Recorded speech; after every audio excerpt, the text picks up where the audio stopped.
भाई खाना खाने तक के पैसे नहीं है मेरे पास यार। आज तक कभी पैसे मांगे तुझसे पहली बार मांग रहा हूँ। अच्छा ठीक है, एक्सप्लेनेशन मत दे, नहीं है कोई बात नहीं। देख भाई मैं गुस्सा नहीं कर रहा हूँ यार, तू समझ बात को, मैं करता हूँ तेरे से बात, कोई बात नहीं, छोड़।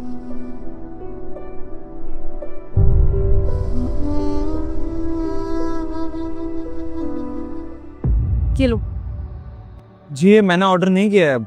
मैं जानती हूँ आपने ऑर्डर नहीं किया, ये मैं आपको अपनी तरफ से दे रही हूँ, दीजिए। लेकिन पैसे नहीं है मेरे पास आपको देने के लिए, आप ले जाइए इसको वापस। आप चिंता मत कीजिए, मैं इसके पैसे नहीं ले रही आपसे, आप ये मेरी तरफ से लीजिए। जी आप रहने दीजिए, कोई बात नहीं, मैं मैनेज कर लूंगा। देखिए बड़े बुजुर्ग बोलते हैं, अगर कभी कोई खाने की चीज ऑफर करे ना तो उसे कभी मना नहीं करना चाहिए, इससे खाने का अपमान होता है। लीजिए। शुक्रिया। वैसे बहुत अजीब बात है ना, जिस मुश्किल वक्त में अपनों से उम्मीद होती है उस वक्त अपनों ने साथ छोड़ दिया और कोई अनजान मेरी मदद कर रहा है। कोई बात नहीं, देखिए पूछना तो नहीं चाहिए, लेकिन आप देखने में काफी पढ़े लिखे लगते हैं और आपके पास खाने तक के पैसे नहीं है। आपकी लाइफ में कुछ प्रॉब्लम्स चल रही हैं क्या? जी बिल्कुल ठीक समझा आपने, मैं पढ़ा लिखा भी हूँ और एक अच्छी जॉब भी थी मेरे पास। एक दिन किसी एम्प्लॉय ने मेरे ऊपर गलत इल्ज़ाम लगा दिया। मैंने कोशिश भी की खुद को डिफेंड करने की, लेकिन नहीं कर पाया। जॉब से तो गया ही गया, साथ ही में सीवी भी ख़राब हो गया। अब ना ही मेरे पास जॉब है, ना ही पैसे हैं, और एक पुलिस केस भी चल रहा है। देखिए मुश्किल वक्त सबके ऊपर आता है, लेकिन इस वक्त में उम्मीद होती है कि शायद मेरे रिश्तेदार मेरा साथ देंगे, कोई अपना मेरा साथ देगा। लेकिन पता नहीं क्यों इस वक्त सभी ने साथ छोड़ दिया है। बहुत अकेला पड़ गया हूँ। आप अगर ये चाय बिस्किट नहीं देती तो आज रात के खाने में क्या होता है ये भी नहीं पता था मुझे। ये खा के थोड़ा सा काम तो चल जाएगा। देखिए आप परेशान मत होइए, ये तो जिंदगी है और जिंदगी में ना उतार चढ़ाव आते रहते हैं। अभी आपकी जिंदगी में दुख है, आगे चल के आपकी जिंदगी में खुशी भी होगी, तो ये सब तो भगवान की मर्जी से हो रहा है, जो भी हो रहा है। आप प्लीज परेशान मत होइए, एक दिन ना वो सब कुछ ठीक कर देंगे। और आप तो जानते ही होंगे ना कि बुरा वक्त भी कुछ ना कुछ सिखाकर ही जाता है। बस इसी की उम्मीद है और कुछ भी नहीं।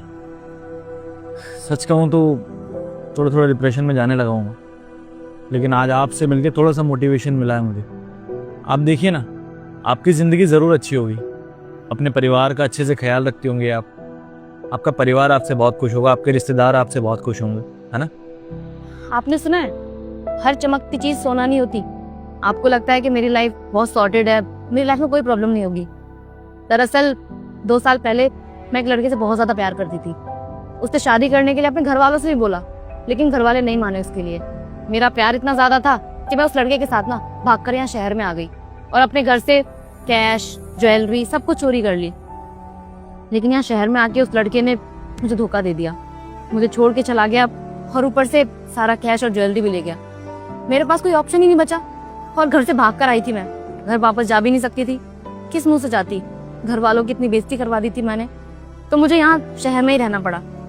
कुछ दिनों तो मैंने बोटल्स बेच के थोड़े बहुत पैसे कमाए, लेकिन उससे गुजारा नहीं हो रहा था। उसके बाद मैंने ये छोटी सी चाय की टपरी खोल ली। अब इससे मेरा छोटा मोटा खर्चा निकल जाता है और 2 टाइम की रोटी मिल जाती है मुझे। ये तो बहुत ही बुरा हुआ आपके साथ। अभी तक लग रहा था कि मैं ही परेशान हूँ, मेरी लाइफ में दुख है, लेकिन आपके दुख सुनकर तो लग रहा है कि मेरी जिंदगी में तो कुछ भी दुख नहीं है। एटलीस्ट मेरे पास रहने के लिए छत तो है, लेकिन आपका तो उसका भी नहीं पता। देखिए इस दुनिया में ना हर एक इंसान के पास बहुत सारी परेशानियां हैं, और क्या पता आपकी परेशानी से भी ज्यादा बड़ी परेशानी किसी और के पास हो, वो भी दुखी होगा। इसलिए हमें अपनी परेशानी ना इतनी बड़ी नहीं समझनी चाहिए। ये लाइफ है, ये सब तो चलता रहता है, एक दिन सब कुछ ठीक हो जाएगा। आप ये आराम से खाइए ना, मैं चलती हूँ, मेरे कस्टमर्स वेट कर रहे हैं।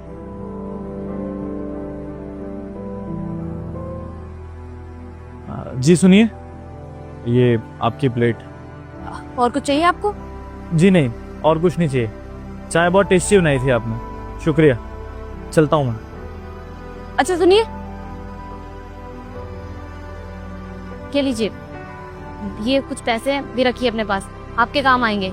नहीं, ये पैसे नहीं ले सकता मैं आपसे, आपने मुझे खिला पिला दिया, बहुत है मेरे लिए, थैंक यू। देखिए आपने कहा था कि आपके पास बिल्कुल पैसे नहीं है, और आपको ये तक नहीं पता कि आप रात को खाना खा पाएंगे या नहीं।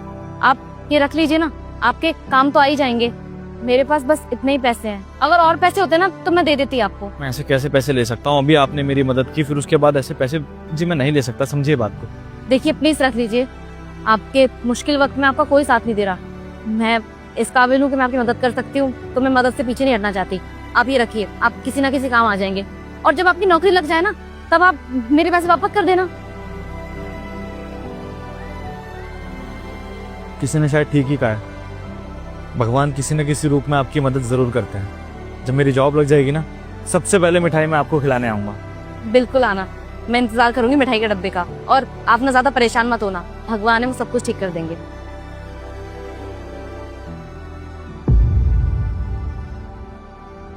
सुनिए, आप रो क्यों रही हैं? आप यहाँ क्या कर रहे हैं? जी, मैं तो आपकी दुकान पे गया था, लेकिन आपकी वहाँ दुकान ही नहीं थी। कहाँ गई? एमसीडी वाले आए थे और उन्होंने कहा कि आपकी दुकान इलीगल तरीके से है। उन्होंने मेरी पूरी दुकान तोड़ के फेंक दी। मैं वो दुकान चला के तो अपना घर चलाती थी, दुकान ही नहीं रही। अब मुझे समझ नहीं आ रहा कि मैं क्या करूंगी। बहुत ही बुरा हुआ आपके साथ। मैं तो आपकी शॉप पे आया था आपको ये बताने की मेरी नौकरी लग गई है। कुछ सेविंग्स वगैरह हैं आपके पास?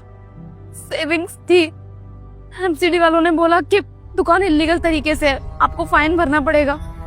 जितनी भी सेविंग्स थी मेरी आज तक की, वो सारी वो लेके चले गए और दुकान भी नहीं लगाने दी वहां पर। मुझे समझ नहीं आ रहा कि मैं अब आगे क्या करूंगी। मेरे पास तो कोई और दूसरा रास्ता भी नहीं है। एक रास्ता है। क्या? शादी करेंगे आप मुझसे? शादी? जी। उस दिन जब आपने मेरी मदद की थी, तब से ही आप मुझे बहुत पसंद है। सच कहूँ तो आज अपनी खुशी आपसे बांटने आया था, आपसे दोस्ती करने आया था, लेकिन सिचुएशन ऐसी हो गई है कि मुझे लगा कि आपसे सीधा शादी के लिए बोल देना चाहिए। देखिए, आप भी अकेली हैं और मैं भी बहुत अकेला हूँ, और मुझे ऐसा लगता है कि हम दोनों एक दूसरे का अधूरापन दूर कर सकते हैं। आप चाहे तो मुझसे शादी कर सकती हैं, और कहीं ना कहीं मुझे लगता है कि हम दोनों एक जैसे भी हैं। हम दोनों खुद से पहले दूसरों के बारे में सोचते हैं, और यही आदत मुझे आपकी सबसे ज़्यादा पसंद है। अगर आप चाहें तो हम रिश्ते को आगे बढ़ा सकते हैं। देखिए, आप मेरे बारे में सब कुछ जानते हैं कि मैं यहाँ पे भाग कर आई हूँ, किसी लड़के से प्यार करती थी, और मेरे आगे पीछे कोई भी नहीं है। ये सब जानते हुए भी आप मुझसे शादी करना चाहते हैं? जी, मैं आपको अपनाना चाहता हूँ। आप खुद सोचिए ना, आपने एक अनजान इंसान की उस वक्त पे मदद की थी जब उसके कोई साथ नहीं था। आपने साथ दिया उस वक्त में उसका। तो जब आप मेरी ज़िंदगी में आएंगी तो मेरी तो लाइफ ही बदल जाएगी ना। कल को अगर मेरा मुश्किल वक्त आएगा तो आप मेरे साथ खड़े रहेंगी, और मैं भी आपका साथ कभी नहीं छोड़ूंगा। मुझे लगता है कि हम दोनों एक दूसरे के लिए परफेक्ट हैं। देखिए, मैं आपकी बात समझती हूँ, लेकिन शादी करना ना लाइफ का सबसे बड़ा डिसीजन होता है, और शादी सिर्फ एक बार ही होती है लाइफ में। मैं नहीं चाहती कि आप भावुक होके ये फैसला लें। जी, मैं जानता हूँ, और डोंट वरी, मैं कोई इमोशनल होके ये फैसला नहीं ले रहा हूँ। जब उस दिन पहली बार आपने मेरी मदद की थी, शायद पहली नज़र में ही आप पसंद आ गई थी मुझे। आज तक कभी किसी लड़की के लिए वो फील नहीं हुआ जो आपके लिए हुआ मुझे। शायद मेरे लिए प्यार का मतलब खूबसूरती है ही नहीं। मुझे एक ऐसी लड़की की ज़रूरत है जो ज़िंदगी भर मेरे साथ चले, चाहे मैं ज़िंदगी में कुछ अच्छा करूं या फिर बुरा। और आपसे कोई ज़बरदस्ती नहीं है, ना आपके मुश्किल हालातों का फ़ायदा उठा के आपको इमोशनल करके आपसे कोई फ़ैसला नहीं चाहता। अगर आप नहीं चाहती तो आप मुझे मना कर सकती हैं। आपके इस वक्त में मैं आपका साथ दूंगा, दोस्त बन के। आपकी मर्जी। अब आप मुझसे शादी करना चाहती हैं या फिर एक अच्छा दोस्त बनाना चाहती हैं? ठीक है, लेकिन पहले हम दोस्त बनेंगे, एक दूसरे को अच्छे से जानेंगे, उसके बाद डिसाइड करेंगे कि हमें शादी करनी चाहिए या नहीं। जैसा आपको ठीक लगे। चले?